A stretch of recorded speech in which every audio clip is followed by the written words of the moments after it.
when the men are sleeping outside. It's very bad with my people at the moment. There are there are mosquitoes, no good sanitation facility, no food items, no clothing, no beddings. These are the challenge I'm undergoing. My people are undergoing currently as I'm talking to you. And this thing happening in so many villages. It happened in Shua, it's happening, it happened in Gulak, in Gugla, in Kuburushesho, and other villages. These are the things that is happening currently in my constituents. The flood have destroyed so many houses and bridges, so many bridges. Now the bridge leaking to so many places. The main highway, the Shua Bridge, the Orongaindi Bridge and the Gubla Bridge, currently they are inaccessible. And this also stands as a threat, even security threat, because our people use that only route to escape where there is attack. And our people are just resuming from the suffering they went through during the insurgents. They are trying to rebuild their lives. And with the support of the state government, so many security situations have improved in these areas. But now with the flood, it has come back to worsen the situation, the predicament, the suffering of our people. So this is an unfortunate situation my constituents are currently going through at the moment. No, Father, we know that federal government, the federal level to help the community. My first, I approached the humanitarian ministry. I wrote them and the ecological office and the Northeast Development Commission, the Federal Ministry of Works. I all wrote them letters. I complained. I led the complaint about the suffering, the bad roads, the collapse of bridges in my constituents. So I am still hoping that the federal government will look deep to complement the effort of what the state government are doing, because currently my governor have sent a lot of support to those areas, but I'm still looking at the federal government to come with a larger support for my people to reduce their suffering. We know so many houses where it got collapsed, so we are looking at a situation. The federal government will approach this with all level of urgency and sincerity.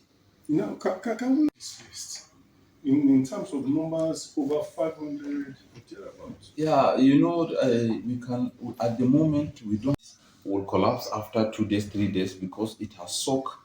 It has been inside the flood and it has soaked enough. So as at the moment, I know we have not less than 200 houses that collapse because of the flood, and the number of the same thing with the number of displaced people. Some are in these schools, some have moved to a neighboring town to find a place to squat with relations and friends. But at the moment, I can tell you we have plenty of displaced families, which is very bad, especially this rainy season. There are a lot of mosquito in those areas, and you look at the coldness of the weather, it's very bad around Shua, Kirchinga, especially the Kamale area, that they are just a flat land. Flood have taken over everything, and their health status is also going to be bad because of the mosquitoes and the malaria they will go through.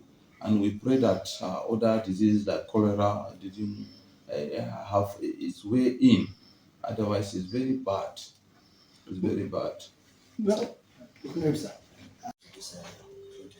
Yeah, at the moment there are incidents I have seen, like 6 people, including babies, that the room collapsed at night. You mentioned that your constituency was one of those that were of all of this before this particular situation.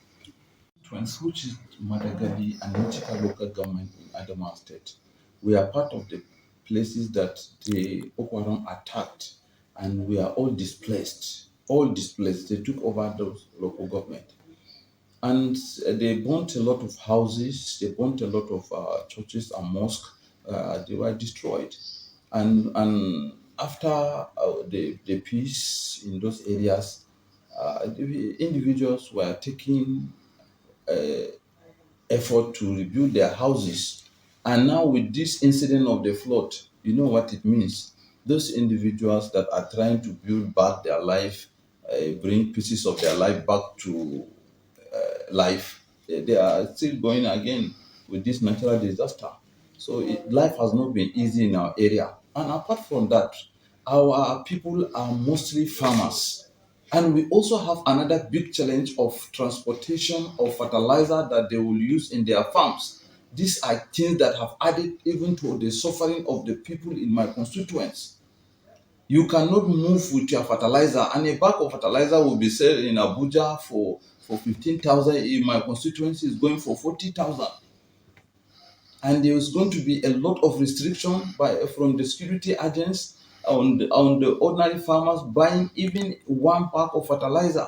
And some fertilizer have no way to go into my constituents because of the security implication of those fertilizer, like the urea. You dare not use it. And these are fertilizer that help our farmers to develop their crop, to have good production, and all these things were restricted. So as I'm telling you, my people are in deep shit. They are suffering from left, right, and center. And I look at this situation, I feel the federal government will come to our aids.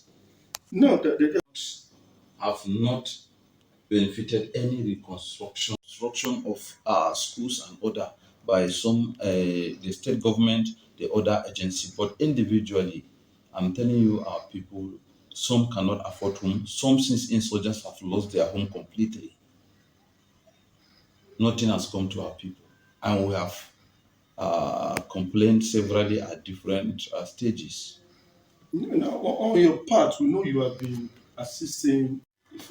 Yeah, thank the speaker, which is our leader here of the House of Reps. He has supported us with a lot of empowerment, with some relief material severally to go and empower, especially youth and women, with some little trading and other training that will help them improve their economic status.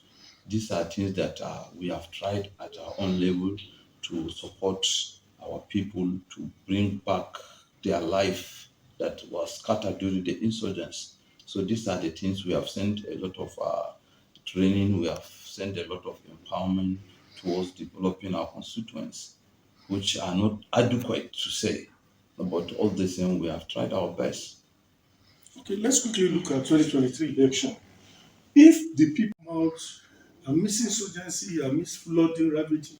Thing that have improved our security situation is the effort of the state government by the excavation of all by dredging some of the border area communities. That has greatly improved our security situation because immediately the governor, who is also from that constituency, from that local government, my governor is from that constituency, he dredged a lot of ditches such that those guys, the bad boys, cannot move from those areas to our constituency.